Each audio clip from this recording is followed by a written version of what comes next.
అదేంటి మీ అందరికి ఒక డౌట్ రావచ్చు, అదేంటి i9 1400K సిరీస్ ప్రాసెసర్ ఉంది కదా, అదైతే 24 కోర్స్ వస్తుంది కదా, ఇంకా Ryzen 9 9950X అయితే మీకు 16 కోర్ ప్రాసెసర్ వస్తుంది కదా, ఇవన్నీ high end processors 2 lakh budget లో ఎందుకు తీసుకోలేదని చెప్పి ఈ మొత్తం మా డీటెయిల్స్ అన్ని మీకు వీడియో చూస్తే క్లియర్ గా అర్థమవుతుంది.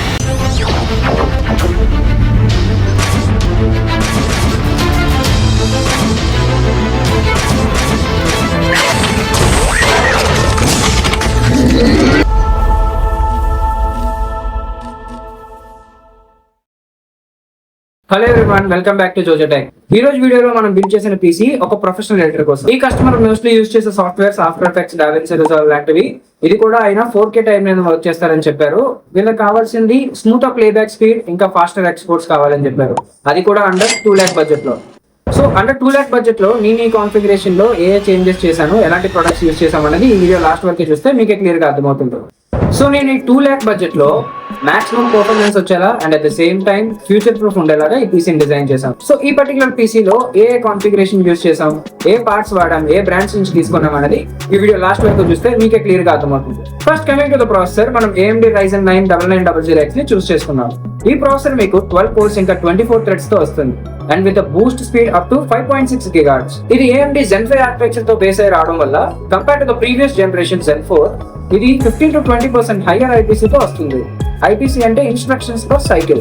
సో అంటే దీంట్లో మీరు ఆఫ్టర్ ఎఫెక్ట్స్, DaVinci లాంటి సాఫ్ట్వేర్స్ యూజ్ చేసేటప్పుడు ఫాస్టర్ ఎక్స్పోర్ట్స్ ని ఇంకా మల్టీ టాస్కింగ్ ని చూడొచ్చు. ఈజీగా స్మూత్ పర్ఫార్మెన్స్ ఉంటుంది. అండ్ ఈ ప్రాసెసర్ లో మీకు 64 MB క్యాష్ మెమరీ రావడం వల్ల ఆఫ్టర్ ఎఫెక్ట్స్, DaVinci లాంటి సాఫ్ట్వేర్స్ లో ఫాస్టర్ ఎక్స్పోర్ట్స్ ని ఇంకా స్మూత్ ప్లేబ్యాక్ స్పీడ్ ని చూడొచ్చు. అండ్ ఈ ప్రాసెసర్ మనం తీసుకున్న బడ్జెట్ వచ్చేసరికి 40,000 రూపీస్. సో ఈ బడ్జెట్ లో ఈ ప్రాసెసర్ మంచి ఐడియల్ చాయిస్ అని చెప్పొచ్చు.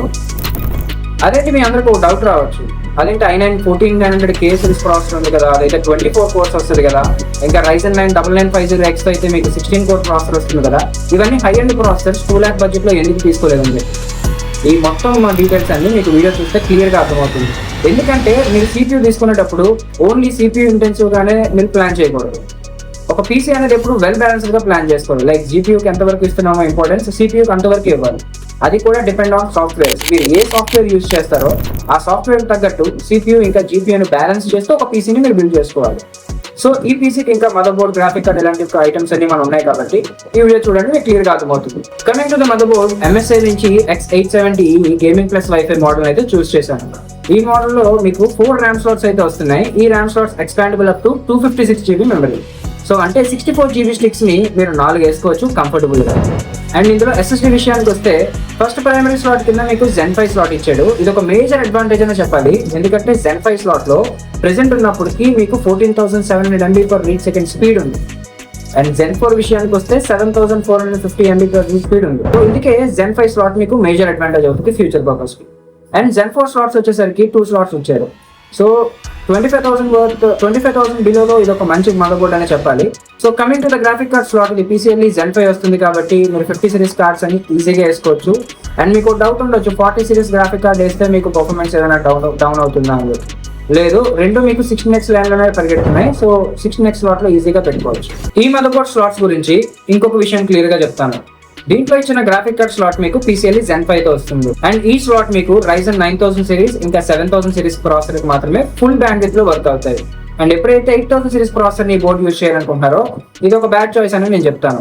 డెఫినెట్ గా ఈ బోర్డ్ తీసుకుంటే మీరు ఐదర్ 9000 సిరీస్ లేదా 7000 సిరీస్ ప్రాసెసర్ కి వెళ్ళండి. అండ్ సేమ్ యాజ్ SSDs కూడా, ఇందులో ఇచ్చిన primary SSD slot Zen 5 same మీకు 9000 సిరీస్ ఇంకా 7000 సిరీస్ కే ఫుల్ బ్యాండ్విడ్త్ లో వర్క్ అవుతుంది. సో బీ కేర్ఫుల్, మీ మదర్ బోర్డ్ చూస్ చేసుకుంటే ఖచ్చితంగా ప్రాసెసర్స్ 9000 or 7000 సిరీస్ లో చూస్ చేసుకోండి. And coming to the mother board back side, మీకు ఒక HDMI పోర్ట్ ఇచ్చాడు, ఇంకా వైఫై ప్లస్ బ్లూటూత్ కనెక్టర్స్ కూడా ఉన్నాయి అండ్ ఆడియో పోర్ట్స్ కూడా. ఇవన్నీ నార్మల్ గా మీరు మదర్ బోర్డ్ లో చూసారు. ఇంకా USB పోర్ట్స్ విషయానికి వస్తే USB 2.0 4 పోర్ట్స్ ఇచ్చారు. అండ్ USB Type A మీకు 10 Gbps స్పీడ్ 2 పోర్ట్స్, ఇంకా USB Type A 5 Gbps 2 ports ఇచ్చారు. అండ్ ఇక Type C పోర్ట్స్ కి వస్తే మీకు 2 పోర్ట్స్ ఉన్నాయి. ఒకటి వచ్చేసరికి USB 40 Gbps స్పీడ్ సపోర్ట్ తో వస్తుంది అండ్ ఇంకోటి వచ్చేసరికి USB 20 Gbps సపోర్ట్ తో వస్తుంది. అండ్ ఒక 5 GHz LAN కూడా వస్తుంది. ఇందులో మీకు మేజర్ అడ్వాంటేజ్ ఏంటంటే ఈ లేటెస్ట్ బోర్డ్స్ లో ప్రెసెంట్ మీకు క్లియర్ CMOS బటన్ ఇంకా BIOS ఫ్లాష్ బటన్ ని ఇచ్చారు. యూజువల్లీ మీకు ఈ బటన్స్ ఎక్కడ ఉండవు. అండ్ ఈ మదర్ బోర్డ్ కి మనం తీసుకున్న బడ్జెట్ వచ్చేసరికి 24,000 rupees. And next coming to the GPU, MSI నుంచి 12GB RTX 5070 20x OC model అయితే చూస్ చేసుకున్నాం. ఇది ఒక 2 ఎడిషన్. ఇది మీకు 12GB VRAM తో పాటు వస్తుంది అండ్ మొత్తం 6144 CUDA కోర్స్ ఉన్నాయి.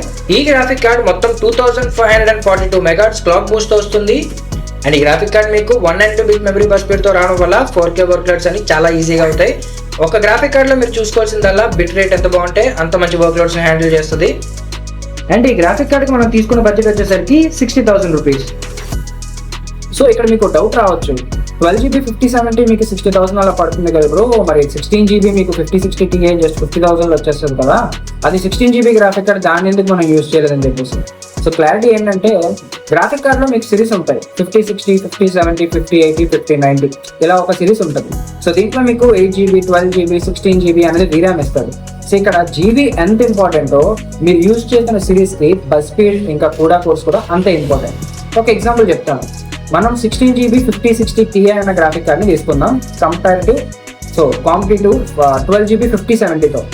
ఇక్కడ మీకు క్లియర్గా 16GBలో VRAM ఎక్కువ, 16GB గ్రాఫిక్ కార్డ్ వస్తుంది, ఇక్కడ 12GBనే వస్తుంది. కానీ 5060 Tiకి మీకు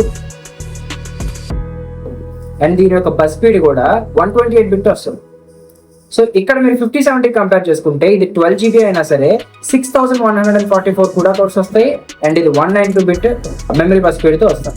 సో ఇక్కడ మీరు చూసుకోవాల్సింది అదే, నా వర్క్ ఫాస్ట్గా అవ్వాలి, మనకి ఎక్స్పోర్ట్స్ ఫాస్టర్గా ఉండాలి, 4Kలో ప్లేబ్యాక్ టైం ఫాస్టర్గా ఉండాలంటే దాని బస్ స్పీడ్ ఇంకా CUDA కోర్స్ ఎక్కువ ఉన్నప్పుడే ఆ VRAM ఫాస్ట్గా పరిగెత్తుంది. సో అంత ఎక్కువ ర్యామ్ ఉంటే అంత ఎక్కువ పర్ఫార్మెన్స్ అనేది కాదు. సో ఇది మీకు జస్ట్ క్లారిఫై చేయడం కోసం జస్ట్ చెప్తున్నాను. అండ్ ఈ గ్రాఫిక్ కార్డ్ లో మీకు మొత్తం 4 పోర్ట్స్ అయితే వస్తున్నాయి, ఒక HDMI ఇంకా 3 DP పోర్ట్స్ ఇస్తున్నాడు. అండ్ ఈ పోర్ట్స్ మీకు 4K 480 Hz వరకు సపోర్ట్ చేస్తుంది అండ్ 8K మీకు 120 Hz వరకు సపోర్ట్ చేస్తుంది.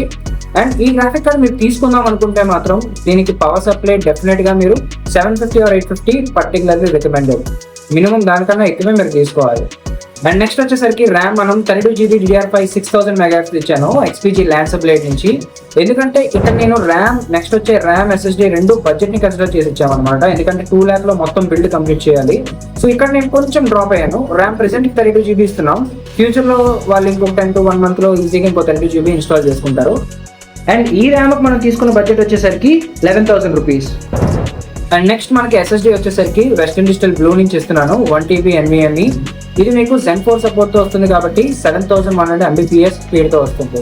సో యూజువల్లీ రెండు నేను ఎందుకు డ్రాప్ చేశానంటే మోస్ట్లీ మీరు పెట్టుకునే బడ్జెట్ ఒకసారి తీసుకున్న తర్వాత మళ్ళీ కొత్త కొనలేమనుకునేవి CPU ఇంకా GPU అండ్ కేస్ ఇంకా పవర్ సప్లై. సో వీటి మీద మనం కాంప్రమైజ్ అవ్వకుండా ఏదైతే మనం ఎక్స్పాండ్ చేసుకోగలమో వాటి మీద కొంచెం తగ్గించి వచ్చాను. అందుకే ర్యామ్ చూస్తే ప్రెసెంట్ 32GB ఇచ్చాం అండ్ SSD కూడా 1TB Zen 4 ఎడిషన్ ఇచ్చాను. ఇది అఫ్ కోర్స్ కస్టమర్ కి మనం సెకండ్ స్లాట్ లో పెట్టిస్తున్నాం, ఆయనకి నేను ఈజీగా రికమెండ్ చేశాను. ఇంకో 1 month లో మీరు Zen 5 SSD తీసుకొని ప్రైమరీ స్లాట్ లో పెట్టేసుకోండి అని చెప్పేసి. ఈ విధంగా ప్రెసెంట్ మనం 2 lakh బిల్డ్ కంప్లీట్ చేస్తున్నాం. అండ్ ఈ SSD కి మనం ఇచ్చిన బడ్జెట్ 6,000 రూపీస్. సో నెక్స్ట్ వచ్చేసరికి క్యాబినెట్. అండ్ క్యాబినెట్ విషయానికి వస్తే MSI నుంచి Pano series 110R PZ model అయితే ఇచ్చాను. ఈ మోడల్ చెప్పాలంటే ప్రెసెంట్ ఎస్థెటిక్స్ ని మ్యాచ్ చేస్తూ ఒక మంచి లుక్ అండ్ డిజైన్ ని బేస్ చేసుకొని ఇచ్చారు. ఈ క్యాబినెట్ మీకు ఒక టేబుల్ టాప్ మోడల్, ఏదైతే బటన్స్ మీరు పవర్ బటన్ ఇంకా LED బటన్ చూస్తే మీకు క్యాబినెట్ బాటమ్ కింద సైడ్ బటన్ ఉంటాయి. సో ఇది ఎందుకంటే టేబుల్ టాప్ మోడల్ కింద వస్తుంది, టేబుల్ మీద మీరు పెట్టుకొని యూజ్ చేసుకోవచ్చు అనమాట. ఈ మోడల్ కి మీకు మొత్తం 4 ప్రీ ఇన్స్టాల్ ఫ్యాన్స్ వస్తున్నాయి. ఫస్ట్ ఫ్రంట్ 3 వచ్చేసరికి రివర్స్ బ్లేడ్, అంటే బయట నుండి దాన్ని లోనకి తీసుకొస్తాయి అండ్ బ్యాక్ సైడ్ ఒక ఎగ్జాస్ట్ ఇచ్చాడు. సో ఈ క్యాబినెట్ కి మనం ఒక 360 కూలర్ అయితే పేర్ చేసాం టాప్ ఎగ్జాస్ట్ కింద. సో వెంటిలేషన్ కి ఏ కొరత లేదు. ఈ క్యాబినెట్ లో మీరు ఫుల్ ATX సపోర్ట్ వరకు చూడొచ్చు, mother boards full ATX mother boards fit అవుతాయి అండ్ గ్రాఫిక్ కార్డ్ కూడా 400mm GPU లెంత్ అయితే ఉంది. సో అంటే ఈజీగా అప్ టు 5080 గ్రాఫిక్ కార్డ్ వరకు మీరు వేసుకోవచ్చు. అండ్ ఈ ఎస్థెటిక్ కేసింగ్ మనకు జస్ట్ 7,000 రూపీస్ లో వస్తుంది. అండ్ SMPS విషయానికి వస్తే MSI నుంచి 850 watt గోల్డ్ సిరీస్ SMPS ఇచ్చాను. ఈ మోడల్ మీకు మోస్ట్లీ ప్రొటెక్షన్ సర్వీసెస్ తో వస్తుంది, అంటే OCP, OVP లాంటి ప్రొటెక్షన్స్ ఉంటాయి, అంటే over circuit protection, over voltage protections. అంటే ఏంటంటే మీరు CPU తీసుకున్న తర్వాత ఇన్ కేస్ మీ దగ్గర UPS లేకపోతే కరెంట్ ఎప్పుడైనా సడన్గా పోయినా సరే మీకు CPU నుంచి డైరెక్ట్ మొత్తం ఎఫెక్ట్ అయితే అవ్వదు. అప్పుడప్పుడు మీరు CPU పడుతున్నప్పుడు షాక్ కొడుతుంటారు కదా, అది యూజువల్లీ లో రేటెడ్ SMPS తీసుకోవడం వల్ల అవుతుంది. సో అది అవాయిడ్ చేయడానికి మనం ఒక మంచి బ్రాండ్ నుంచి మంచి పవర్ స్టేజ్ SMPS అయితే ఇచ్చాము. ఇది గోల్డ్ రేటెడ్. అండ్ సెకండ్ ఇది fully modular SMPS. Fully modular ఏంటంటే SMPS బ్యాక్ సైడ్ కేబుల్స్ ఏవైతే ఉన్నాయో అవి ప్రీ ఇన్స్టాల్డ్ రావు. సో ప్రతి కేబుల్ ని మీకు కావాల్సిన పెట్టుకొని రిమైనింగ్ మీరు పెట్టుకోకుండా వదిలేయచ్చు అనమాట. దీన్నే మోడలర్, ఇంకా ఫుల్లీ మోడలర్ అంటాం, semi modular, fully modular. And ఈ SMPS వచ్చేసరికి మనకి 9,000 రూపీస్ అయితే పడింది. సో గోయింగ్ టు నెక్స్ట్, మనకి ఒక మంచి కూలర్ ని చూస్ చేసుకోవాలి. సో దీనికి ఎలాగా 360 mm లెంత్ ఉంది కాబట్టి, అండ్ Ryzen 9 ప్రాసెస్ మీకు యూజువల్లీ ఎక్కువ TDPతో వస్తాయి, అంటే థర్మల్ డిజైన్ పవర్తో వస్తాయి. సో అందుకే నేను 360 mm MSI నుంచి సేమ్ 360 mm లిక్విడ్ కూలర్ అయితే ఇచ్చాం. సో ఈ cooler mostly 3 fan model, ARGB sync ఉంది, అండ్ డిజైన్ కూడా చాలా నీట్ గా ఉంటుంది. అండ్ దీని ఫ్యాన్ స్పీడ్ కూడా 800 నుంచి 2000 RPM వరకు ఇచ్చాడు. సో యూజువల్లీ ఇది ఒక బెస్ట్ చాయిస్ అని చెప్తాను 7,000 రూపీస్ బడ్జెట్ లో. అండ్ ఈ కూలర్ కి మనం తీసుకున్న బడ్జెట్ వచ్చేసరికి 7,000 రూపీస్. అండ్ లాస్ట్లీ ఈ మొత్తం సిస్టమ్ కి ఒక మానిటర్. మనం మానిటర్ కింద BenQ PD2705U అయితే చూస్ చేసుకున్నాం. సో ఈ మానిటర్ ఎందుకు అంటే, ఈయన చేసే ప్రొఫెషనల్ వర్క్స్ కి ఇది ఒక ప్రొఫెషనల్ మానిటర్ అని చెప్పాలి. పేరులోనే ఉంటుంది, PD సిరీస్ అంటే ప్రొఫెషనల్ డిజైనింగ్ పర్పస్ అని అర్థం. సో 27 inches లో ఇది ఒక IPS ప్యానల్ తో వస్తుంది. అండ్ ఫ్యాక్టరీ క్యాలిబ్రేషన్ మోడల్ అనమాట, అంటే కలర్ క్యాలిబ్రేషన్ అనే కాన్సెప్ట్ ఉంటుంది వీడియోస్ కి. ఈ మానిటర్ మీకు 100% SRGB రేటింగ్, ఇంకా REC 709 సపోర్ట్ తో పాటు వస్తుంది. ఈ రెండు ఒక ఎడిటర్ కి చాలా మెయిన్ అని చెప్పాలి. సో యూజువల్లీ ఎడిటర్స్ కి ఇది అర్థమైపోతుంది ఈ మానిటర్ ఎందుకు మనం చూస్ చేసుకున్నాం అని చెప్పేసి. అండ్ ఈ మానిటర్ మీకు హైట్ అడ్జస్టబుల్ తో పాటు వస్తుంది, టిల్ట్ స్వివెల్ సపోర్ట్ కూడా ఉంది. అండ్ దీంట్లో మీకు HDMI ఇంకా DP సపోర్ట్ ఇచ్చాడు, USB-C పవర్ డెలివరీ సపోర్ట్ కూడా ఇచ్చాడు. దీనివల్ల మాక్సిమం ఎడిటర్స్ కి బెనిఫిట్, ఎందుకంటే ఒక సిస్టమ్ తో పాటు సైమల్టేనియస్ గా ఒక ల్యాప్టాప్ కనెక్ట్ చేస్తూ కూడా వర్క్ చేయొచ్చు. అండ్ లాస్ట్, ఈ మానిటర్ కి మనం తీసుకున్న బడ్జెట్ వచ్చేసరికి 36,000 రూపీస్. సో మోస్ట్లీ ఇదే 2 lakh బిల్డ్ లో మనం డిసైడ్ చేసిన కాన్ఫిగరేషన్. 2 lakh రూపీస్ లో ఈ PC బిల్డ్ ఒక అబ్సల్యూట్ బ్యూటీ అని చెప్పాలి. సో ఈ PC బిల్డ్ గురించి మీకు ఏమనిపిస్తుందో కామెంట్స్ లో చెప్పండి. అండ్ ఇలాంటి వీడియోస్ కోసం మన ఛానల్ ని సబ్స్క్రైబ్ చేసుకోండి. అండ్ వీడియో నచ్చితే లైక్ చేయండి. అండ్ ఇలాంటి PC బిల్డ్ మీకు కావాలనుకుంటే మన ఇన్స్టా పేజ్ ను ఫాలో కొట్టి మీ బడ్జెట్ ని DM చేయండి. డెఫినెట్ గా మీకు PC బిల్డ్ కాన్ఫిగరేషన్ పంపిస్తాను. Until then, see you. Bye bye.